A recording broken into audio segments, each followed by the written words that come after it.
Hello दोस्तों, आप सभी का हमारे यूट्यूब चैनल पर स्वागत है। तो हमने एमए की सीरीज स्टार्ट कर रखी है। तो एमए जो भी हिंदी सब्जेक्ट से एमए कर रहे हैं उनके लिए ये वीडियो काफ़ी कारगर साबित होगी। और ये हमारा फर्स्ट सेमेस्टर की सीरीज है। फर्स्ट सेमेस्टर के क्वेश्चन आंसर हम आपको करा रहे हैं और उसमें आपका जो पेपर रहेगा वो आपका द्वितीय प्रश्न पत्र रहेगा, आदिकालीन एवं रीतिकालीन काव्य। और आज की वीडियो में हम आपको दीर्घ उत्तरीय प्रश्न कराएंगे। जो दीर्घ प्रश्न होते हैं, ठीक है, दीर्घ उत्तरीय प्रश्न, जिसमें हम डेली आपको एक क्वेश्चन कंप्लीट कराएंगे। कितना? एक क्वेश्चन। एक वीडियो में आपको एक क्वेश्चन पूरा कंप्लीट मिलेगा। ऐसे ही हम डेली एक एक क्वेश्चन आपको कराएंगे और बहुत जल्दी ही आपका पूरा कवर करा देंगे। तो चलिए आज के क्वेश्चन पर हम चलते हैं। तो आज का हमारा क्वेश्चन रहेगा, जैन साहित्य के बारे में आप क्या जानते हैं। तो जैन साहित्य से संबंधित हम देखेंगे।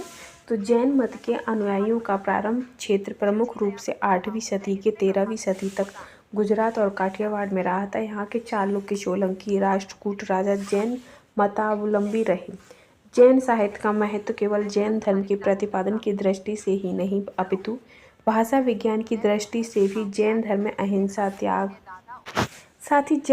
अहिंसा त्याग करुणा का महत्वपूर्ण स्थान रहा है। अतः इस दृष्टि से यह हिंदू धर्म के अधिक समीप है। इन्होंने जीवन के प्रति आस्था जगाई और कर्मकांड की जटिलता को हटाकर ब्राह्मण और शूद्र दोनों को मुक्ति का समान रूप से अधिकारी ठहराया। जैन कवियों ने जैन धर्म के सिद्धांत निरूपण के लिए ही काव्य रचना की।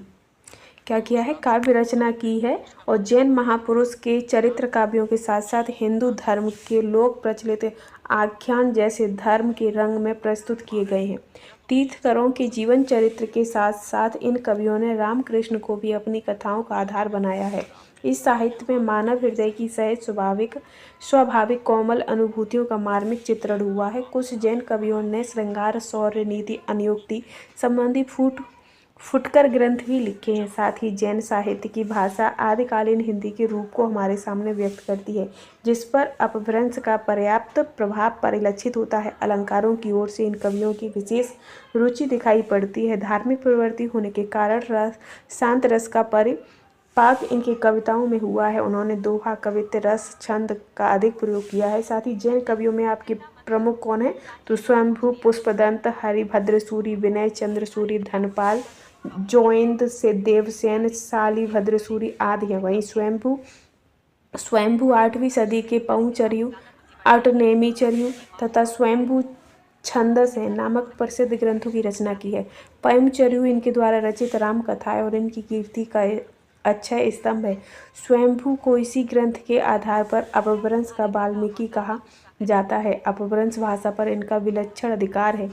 साथ ही पुष्यदंत हैं, ये आपकी 10वीं सदी के हैं और इन्होंने महापुराण, नागकुमार चरित्र, जसहरचर्यु नामक ग्रंथों की रचना की है। इन्होंने अपभ्रंश भाषा का व्यास कहा जाता है क्योंकि इन्होंने 63 महापुरुषों की जीवन की घटनाओं का वर्णन महापुराण के अंतर्गत किया है। इन्होंने प्राकृतिक सौंदर्य का निरूपण भी अपने ग्रंथ में किया है।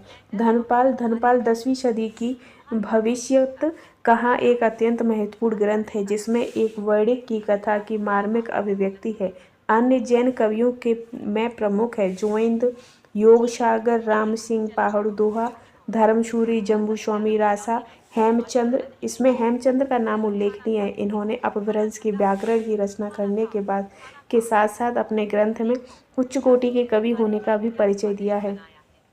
इनकी कविता की कुछ बनाई दृष्टवंत है, जैसे कि पिय संगम कहू निदयड़ी, पियहु परोख्यो केव, मई बिनमी बिन्नासी निन्नि न एव नतेव। यानी कि प्रिय के संयोग में नीति कहाँ और प्रिय के परोक्ष में वियोग में भी क्यों कर आवे, मैं तो दोनों प्रकार से विनिष्ट हुई। इस प्रकार नींद ना उस प्रकार है। ठीक है।